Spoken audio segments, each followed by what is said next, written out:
Ahoj! My vám přejeme nádherný léto. A že nádherný skutečně je. Jestli nás už sledujete dlouho, tak moc dobře víte, že my máme takovou tu tendenci vyhybat se davům lidí. Jezdíme s dodávkou po celé Evropě a vyhýbáme se jak čert kříži kempům. A právě ten důvod nás dovedl k tomu, že nás napadl jeden takový nápad. Já se moc dobře vzpomínám, jak jsem trávil horká léta v paneláku. Protože já jsem trávil léta v paneláku do svých 17 let. Až potom jsme se přestěhovali s rodinou do baráku. A kdyby mi někdo řekl, že v dospělosti jednou budu trávit svý léta u bazénu, u baráku, na zahradě, tak bych možná nevěřil. A o to víc bych mu nevěřil, kdyby mi ještě řekl, že budu mít zahradu navíc, kterou nebudu ani využívat. A právě tuhletu nevyužívanou zahradu bychom vám teď chtěli ukázat, provést vás po ní a nabídnout vám takovou jednu možnost. Tenhle ten plácek za mnou totiž patří k domu, který jsme koupili před pár lety a ještě ho stále nevyužíváme. Jediný, co vlastně na tom plácku dělám, je to, že sekám. Sekám a ten plac je k ničemu. A proto jsme chtěli tuto zahradu nabídnout vám, kteří by chtěli třeba přijet, postavit si tady stan nebo zaparkovat dodávku, karaván, poznat nás a strávit tady třeba část léta. Ať se to možná nezdá, tak plácek je docela velký. Od rána tady svítí sluníčko, teda pokud je hezky, a potom v poledne tady přichází ten stín od tohohle velkého javoru, takže se nemusíte bát, že byste poledne strávili v nějakém úhoru a můžete se v klidu naobědvat takhle ve stínu. Pozemek je docela rovinatý, takže se nemusíte bát, že byste spali z kopce, ať už budete v autě nebo ve stanu. Tady dokonce v tomto místě nám stál úplně první bazén, který jsme měli, já jsem to tady trošku rovnal, a hlavně ten mantinel všech těch keříků vám právě dodá to soukromí. Jediní sousedí vlastně tady budou slepičky, tak se můžete prohlídnout, jak nám tady hovějí si, no, taky v tom teple už. Co pak?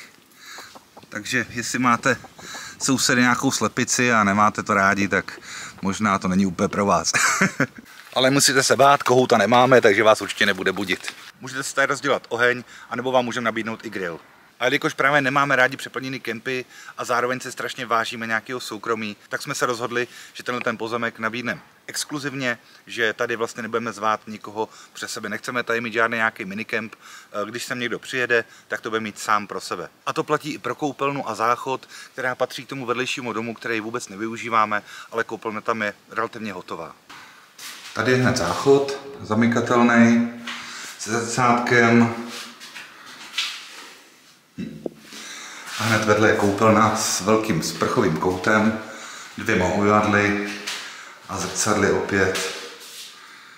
A hned vedle koupelny, takhle na chodbičce, je ještě lednice, kam si můžete dát jídlo samozřejmě, a nebo si udělat v rychlované konvici vodu na čaj nebo na kafe. Zásoby sebou si samozřejmě můžete přivést, ale pokud byste chtěli něco pořídit, třeba na nuka dětem, tak kousíček odsud, přibližně takových 30 kroků, je obchod, který má otevřeno i o víkendu. Tady na Frýdlansku je docela dost vyžití, hlavně třeba pro kola, protože jsou tady single tracky, takže pokud máte kola, samozřejmě dají se tady uschovat, ale pokud jste v tomto kraji nebyli, tak si myslím, že najdete ještě spousta jiných, ať už turistických nebo nějakých rodinných zábav. Liberec, kousíček odsud, Raspenava, Lázně v Liberda, Hynice a nebo samozřejmě Frýdlant, který má krásný zámek a výbornou cukránu, kterou vám sami osobně doporučíme potom. Pokud vás naše nabídka zaujala, tak neváhejte, protože počet míst samozřejmě je omezený, protože léto má jenom 2 měsíce, a pokud byste sem chtěli přijet, tak nám napište na ten e-mail cestování-za-svobodou@seznam.cz. Můžete přijet na 1 nebo na více nocí, ale důležité je ozvat se co nejdříve, protože budeme dávat potom přednost těm, kteří se ozvou jako první samozřejmě.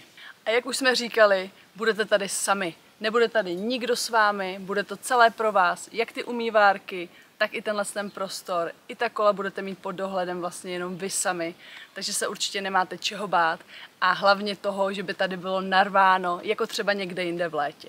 Upřímně, my jsme se sem nastěhovali právě pro ten klid. Spousta lidí nám říká, proč jsme v takové prdeli, ale právě ten klid nás sem lákal. Rádi se s váma o něj podělíme. Kdybyste na nás měli jakýkoliv dotaz, který se týká tohoto videa, tak samozřejmě nám to můžete napsat do komentáře anebo přímo na ten náš e-mail. Nebojte se ani ceny, bude velice příznivá a rozumná. Takže třeba na brzkou viděnou. Mějte se krásně. Ahoj!